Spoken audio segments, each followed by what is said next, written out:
Welcome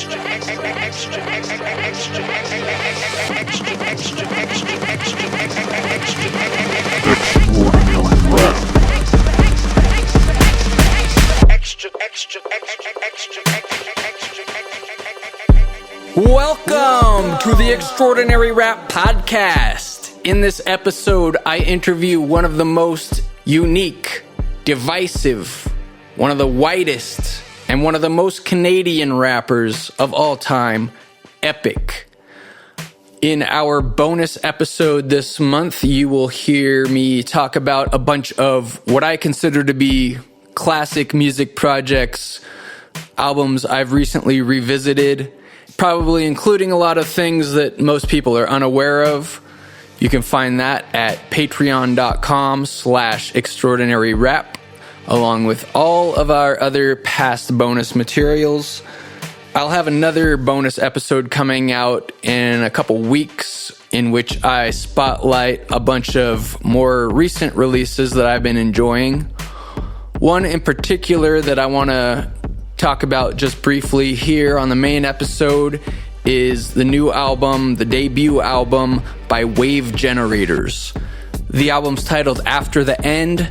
This is the collaboration between Nosage of New Kingdom and Height Keech. This is what I would call rap rock done right. And in my opinion, it's very easy to do rap rock wrong. I think I have a lot of bad associations with it, from early Beastie Boys to Limp Bizkit to a bunch of new metal stuff. I think it's partially because electric guitar-based rock and rap music are two of the most impactful, volatile forms of music. They're potentially very powerful by their nature.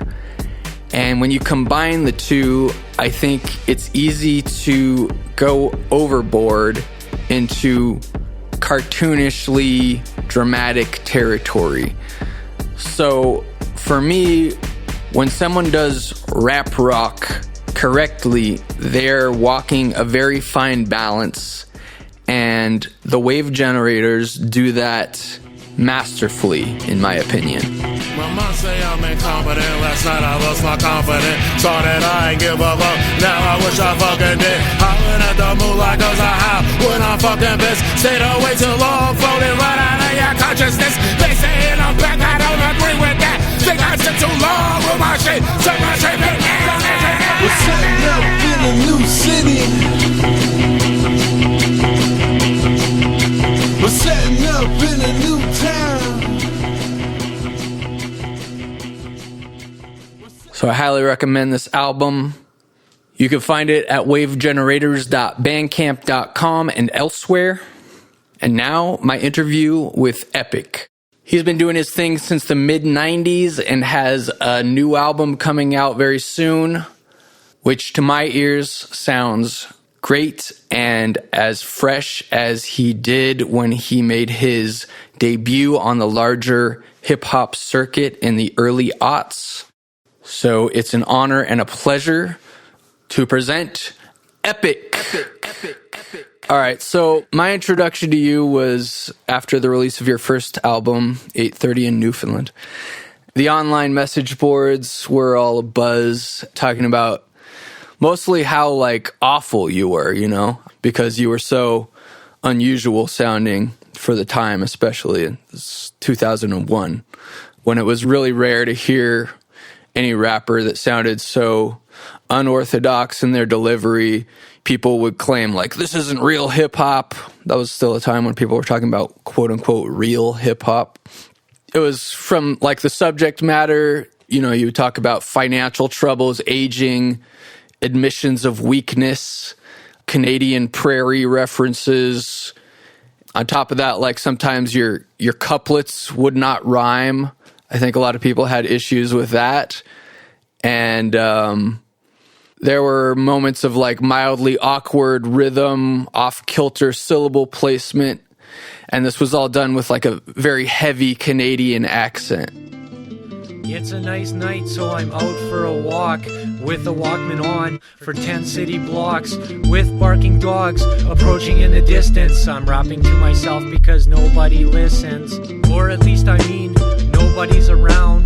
No one makes a sound because I'm out for a walk on the side of town over by Marquis Downs, 3 blocks away from the exhibition grounds. And I want to do some thinking like when I used to truck drive and understand my thought process like Box 65. I arrive at my destination carrying a load of cargo. The safety inspectors got me 10 miles north of Fargo, North Dakota, over the mountains, and I'm counting the distance I've traveled till we reach the border. And I'm starting to stress because my papers aren't in order.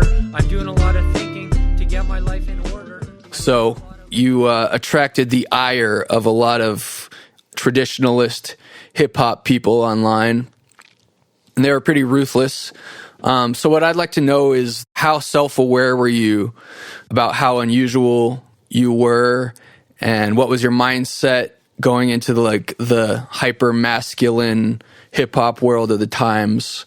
And did you foresee the backlash, and how did you feel about all of that negative response? Well, I'd been rapping since maybe 1995 or 1994. So, but we never made that album until like 2000, 2001. So, so my style was developed through freestyling and all that.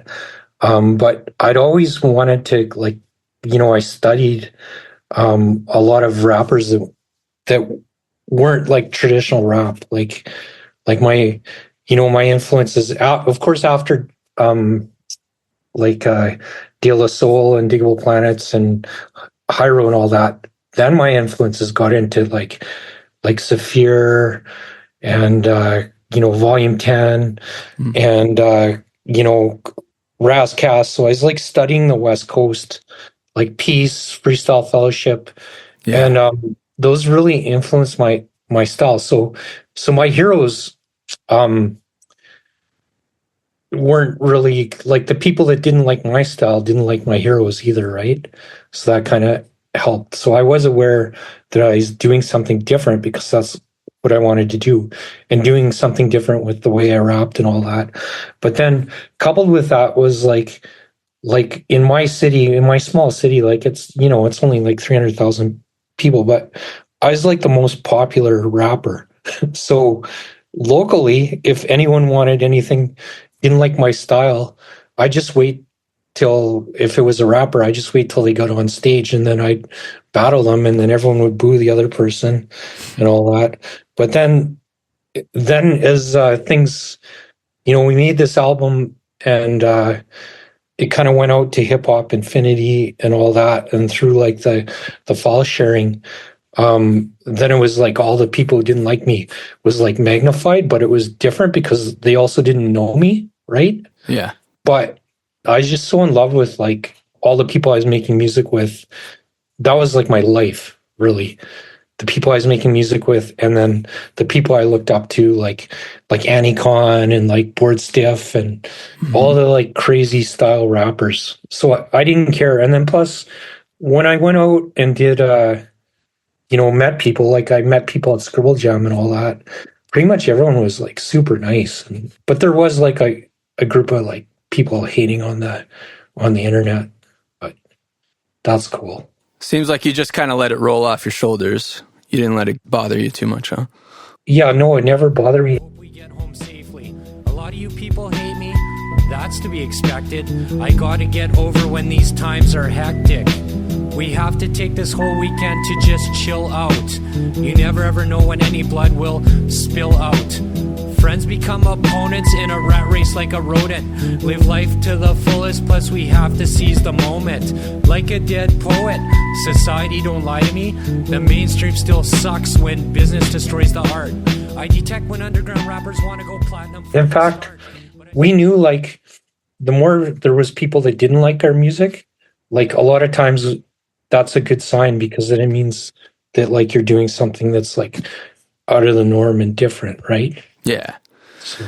When you started in like 95 or so, yeah, Were you also being yourself so purely, or were you more imitating others at that time and grew into the style that you would present in 2001, or how did that go? No, I think I just rap on beats, and like it was all for fun, right? And so I just rap, and just the way I rapped was the way I rapped. But I was super influenced by like so many like creative rappers. So the mainstream of what was going on, like all the New York stuff, which I like a lot of it too, but it was just like that wasn't my favorite. So Yeah.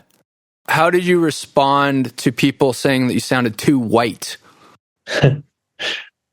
well, I mean, I am white, I guess. So if I sounded too white, then that's, I mean, you had people back in the day, like both in my town and just everywhere, who like white rappers who were trying to sound like like Jay-Z, and like imitating like accents that weren't like white people accents and all that, right? Yeah. So, which which is whatever. Like, that's the way some people, I guess, get into hip hop culture and all that. But I don't know. We always kind of thought that was like a little bit whack, and now I don't think, maybe I have more tolerance for that as I'm older. But at the time, it was like we're all battle and this and that, and like, here's a white rapper that doesn't sound white, so we're just gonna battle him and diss him and all that, like just locally, right? I don't know what it was like in Hawaii or whatever, but sure was fairly. Oh, yeah, I came to Hawaii kind of like later in my early 20s, but yeah, there's definitely a big backlash against myself for not adhering to the hip hop rules. But I kind of enjoyed getting under people's skin too. What was your first rap name? The first rap name was The Drifter. The Drifter. Nice. Which really has nothing to do with like how my life went or anything like that. But when I was young, I moved out to Vancouver for a year, which was like the big city, right? And then I came back, and it was like, I'm kind of drifting around. That's a cool rap name. And then I don't know. I just didn't like that one. But Epic is like the initials of my name, because my middle name's Patrick, right? And so EPC are my initials. Okay, it's a good rap name too. I do like the Drifter as well. But yeah, I think the 8:30 to Newfoundland album has stood up pretty well to time. But how would you say that you've progressed since that album? Like, what have you maybe improved on, and how do you regard your older work compared to your more recent stuff? Well, most of my recent stuff, I've recorded a few albums that are going to come out over the next 2 years. Like, the first one's going to be with Robcrooks, like next, it's very imminent. In the next month or so, it'll be out. In some ways, I've regressed. In some ways I've gotten better. I think I've maybe, like, when I was younger, like, I was freestyling every day for like an hour or whatever. So maybe some of the like the crazy freestyle patterns I've always trying to get down into written, which isn't easy. But I don't know, I just listen to 8:30, and there's like a lot of things I did on there that I never really ever did again. But I think now, like, what I look at, what I'm better at is that I'm a lot better writing like songs. I think like I'm a tighter songwriter, and I've really been trying to get like really fast patterns into my raps. Not like, Mike and I fast, but like I've been doing some faster songs that sound really, really good. Yeah. So in order to do that, I've kind of had to study a little bit of how some people do it. Yeah, I'm hyped for this robcrooks album. Both of the singles that you've released, I really enjoy. Thank you. The sampler and the turntable is a potent piece of equipment. I get asked how I ship it in a truck, most preferably, but please remember everyone does it differently. Bring back the bad raps of bird of prey. Bring back the days of my synchrotron and watch the whole city go nuclear, then go under the covers where it's a bit cozier. From the land of the wild rose, then always down into my child's pose, and we'll have more Canadians at a rap. I want to talk about aging, because you've always talked about age since your first album. I think you mentioned growing older, and your second album, Old Gifted and White. Fourth album, Aging is What Friends Do Together. And I guess you went gray at an early age, so maybe that would make you think about aging before some people would. But you were 28 when your debut came out, which was relatively old for a debut rap album. Yeah. And it seems like you've always been kind of at peace with your age, but now you're in your early 50s. So what are your current feelings about your age and how it relates to your place in the rap world and in general? Yeah, well, I was like, I've always been in the scene, kind of one of the older people. And so back then in the underground scene, 28, 29, 30, that was old. Nowadays, that's young, but I'm 52 years old. And I have an album coming out. One of the albums I have coming out over the next year is with Deadly Stare, Scott DeRoss. And my friend described it like it'd be something that you can enjoy in your 40s and 50s and 60s. Nice. So, and I took that as a compliment. So rap wise, that's what I'm trying to do. I'm trying to make rap that a 52-year-old would make, right? It's funny when you get to be in your 50s, you start to think about your own, how much time do you have left in this world? Yeah. Kind of. And so, I definitely think about that more, right?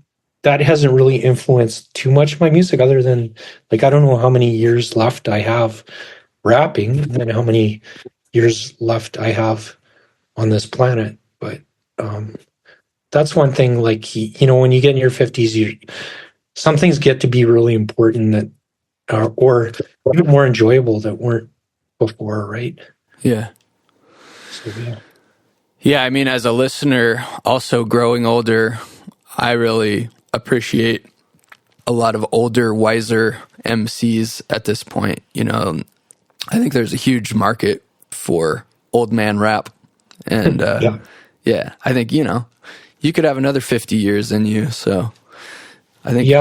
I think there's space for a 90-year-old rapper, the bluesman or whatever. Yeah, when Andre 3000 from Outkast, he was taking a lot of flack about not making a rap album. And then he said, well, what am I going to rap about? I'm I'm getting old, and am I going to rap about getting my colon checked out? And then so I have a rap, but I haven't used it yet. It was putting in Outkast and getting your colon checked and all that. It's in my notes app somewhere. I'm that's a dope idea, actually. Well, yeah, I think one of the curses of fame at an early age, like Andre 3000 and so many other rappers experienced, is it kind of stunts your growth in a certain way. So I could see how some of these artists are not going to go gracefully into old man rap. But I think it's kind of cool that a lot of the ones that remained more in the underground, they will more easily evolve into the old man rap. Yeah, I think the old man rap, the key to old man rap is having shows that start at a good time and ending at 11 p.m. Yeah, have you been performing much lately? A little bit. We have a monthly at a coffee shop that I really enjoy. You just get up and do a couple songs. Yeah, I'm lining some stuff up right now. But if I do the monthly and then do a a couple shows a year, 3 or 4 shows a year, then that's kind of what I want to do. Yeah. Yeah. She slipped out the side door with him at the social. I give everything I have to display my heart. They weren't laughing with me, they were laughing at me. And nowadays they party without me in the city. And they always say that time heals all wounds, and one day I can go back, I assume. See, I come from Saskatchewan, it ain't no thing. The only place we celebrate is someone we hang. The beer is cold, and the people are friendly, and somehow I accumulated so many enemies. I think you quoted in one of your songs, you've made a lot of enemies over the years, and you've talked about being like angry as a kid, you know? So I wonder, you know, how is your anger manifested in your work, and has it dissipated over the years? Yeah, no, I mean, I guess it's kind of funny now because you know, like if there's a rapper that like you don't like it's different than the olden days, right? Because in the olden days you'd like go and battle and this and that, but nowadays it's like, yeah, like younger kids take it so like things like super personally nowadays, right? So I'm trying to like not be a hater on like young, like 20-year-old rap or whatever. Like, yeah. What accounts for the long hiatus between your last album, which was in 2009, and the forthcoming stuff? Mainly the hiatus was to just like do life stuff, right? And so like I had a professional job, which took a lot of like out of me. And so at some point I just didn't have the energy to focus on writing raps or whatever. But now I'm retired, early retirement, and so like kind of in anticipation of that, like I started writing lots of I performed every few years just for fun, but now whether taking a break or not, like we were talking with Staplemouth, you know, he took a long break. If I could do it again, I don't know if I would take like a complete break, but it's hard to give it your all and you know, make the best music possible when like your heart and your mind is not in it 100%. Yeah. Does that make sense? Like, yeah, for sure. So yeah, and 2 years went on, 4 years, and then 8 years, and yeah, and then time just keeps on slipping, right? Mm-hmm. Like I said, I love the singles for this upcoming album, Nassau Manor. It's titled. Robcrooks made the beats. Can you talk about the backstory and the larger theme of sad rapper Jack? Yeah, well, I mean, it's kind of always been in the back of my mind, but basically, like there's some things that the white rappers like doing. One is like posse cuts. And thinking about that lately about how white rappers always want to do posse cuts. Have you noticed that? That is a white rapper thing, huh? Maybe it's not. I don't know. Just in my mind, that's like a white rapper thing where like a whole bunch of white rappers get together and do a posse cut. But all joking aside, like we put out compilations on our label. Like I'd listen to them, and a lot of my friends and even myself like to do sad songs, right? Like, so I just kind of started writing one day, kind of just for fun, a story about one of my friends, but then it just got to be like wasn't about anyone in particular. And then sometime in the writing process, I thought, well, why don't we like give this person like a specific name and like a specific thing that he does, and then I kind of put my own like stuff of my own self in that. Check. Check. I emerged from the cold snap to kick an old school old rap. Jack, keep the format. Jack, don't let people treat you as a doormat? Why do they bitch and moan? Why don't you grow your hair long like Sloan? Sitting in your mom's basement, writing sad white poems. There's an MC in Regina. He's named after a pumpkin. But I don't want to get into that, because I don't want to be starting something. And I was friends with a sad white guy by the name of Jack. Said if you're sad all the time, they're not going to invite you back. I know you didn't have... My favorite line in that song is, like, when I talk about Jack, he goes down to his cipher, and they're trying to take the microphone away from him, so he shields it with his arms. And even when I recorded it, I made like a shielding of the microphone. And then, but the whole purpose of that was to get on the mic and kick like these sad white raps. So he'd like defend his territory in the cipher to be able to like kick a sad white rap. And but I have to say, like, some of my favorite albums are like sad music by white rappers for whatever reason. Like, I've just kind of like always liked that. Like which ones? Well, like, I don't want to say anyone, like any of my friends in particular, because I don't want to make it seem like the song was about... I mean, I can think of plenty. Yeah. When it's not. Yeah. But as far as like not in my crew, like Atmosphere and Idea. Yeah, they paved the way for a lot of sad white rap, for sure. Yeah, like I guess like Brad, like did you ever listen to Brad Hammers? Not much. No, I'm not too familiar with Brad Hammers. Yeah, Brad Hammers is like an underground rapper that I really liked, and it's really sad, like poetry and all that. Yeah. So that would be like a good kind of example. Yeah, I mean, I guess my problem with sad rap is when it feels like they're leaning into it, exaggerating the sadness for effect or whatever, you know, like melodramatic stuff, which I think a lot of rappers, especially more and more these days, fall victim to. And it's not just a white rap thing. I think Kanye West kind of influenced a lot of people to lean into that sort of emo, quote unquote, emo rap. Yeah. There's a lot more than there used to be or whatever. But I mean, like, a lot of good music is just people like being honest in that too. So yeah, well, I feel like you in particular, I think, have done a great job of being vulnerable and talking about emotions without being melodramatic. It's a balance.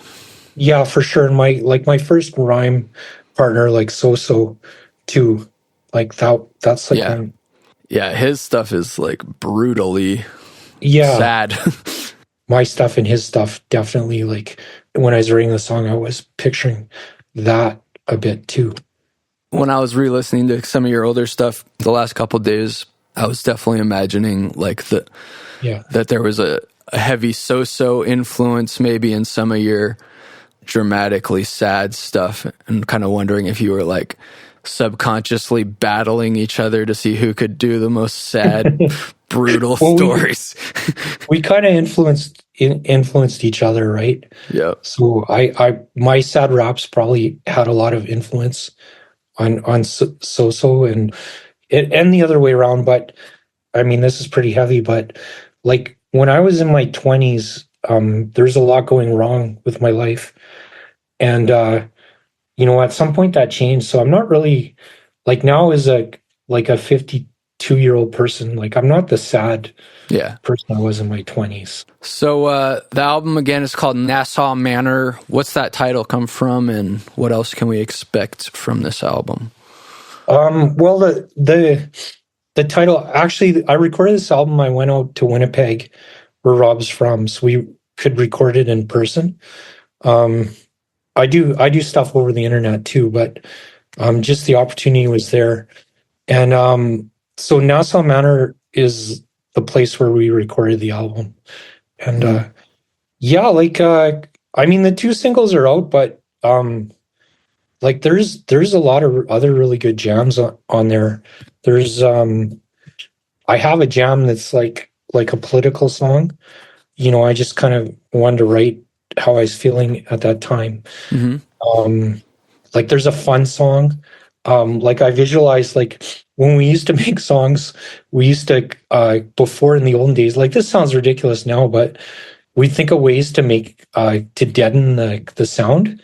So one of the things that sometimes people do is they put like a blanket over the microphone in the closet to get really dead sound. So I kind of was visualizing that because there's a blanket laying around my house. So I created a character. His name's like Blanket Over the Head MC. And so it's just a song about him. It's really goofy. It's how like he comes alive in the studio when you put a blanket over his head to deaden the sound. And then Rob guests on that song, and he kind of did it from his perspective of he was like the Blanket Over the Head MC. But it's a fun song that I like. Nice. Kit Stillman is on it. I should mention it's on Han Solo Records, and if you get the vinyl version, it has an extra song that has like Nalto and my friend Max on it, and then Rob makes the beat. So that's a pretty good song too. 2 times the artist and 4 times the man. So you sucker MCs, I dare you to come test me. I'll take you down to the Safeway and buy you young ladies some flowers. The Canadian prairies is my sweet home. Taking a trip to Cali. Does anyone here have a banjo or a fucking beatbox? Watching these suckers get served in the back of the truck. So I'm just saying, y'all, that's what's up. I'm worldwide, you're only nice in one province, so you should get your shit straight. I don't like the suckers on your mixtape. Rappers and thugs, birthdays and hugs. Anything else you want to leave the people with? Yeah, like I gotta mention Han Solo Records, Thomas Quinlan. Yeah. That's like who's helped me out a lot these days. And I'm repping Four Finger Distro. And then also we got our like own Saskatoon folk rap. It's a crew, it's a label and a crew, but it's more like it's definitely a group of friends. And yeah, and thanks to El Granny Records for putting out a split vinyl with Rob Crooks. Id Obelisk, Audio Recon. I could go on, but anyways, lots of homies to shout out. And so yeah, shout out to all those people. Thank you for listening. You'll find much more extraordinary rap, interviews, music reviews, music, and more at patreon.com/extraordinaryrap. You can also find Cool Keith t-shirts, Ram LZ records, Staple Mouth records, and much more at extraordinaryrap.org. Thank you for listening. Feel free to reach out to me at extraordinaryrap@gmail.com. Free Palestine. I love you. Goodbye. Goodbye. Goodbye. Goodbye. Goodbye. Goodbye.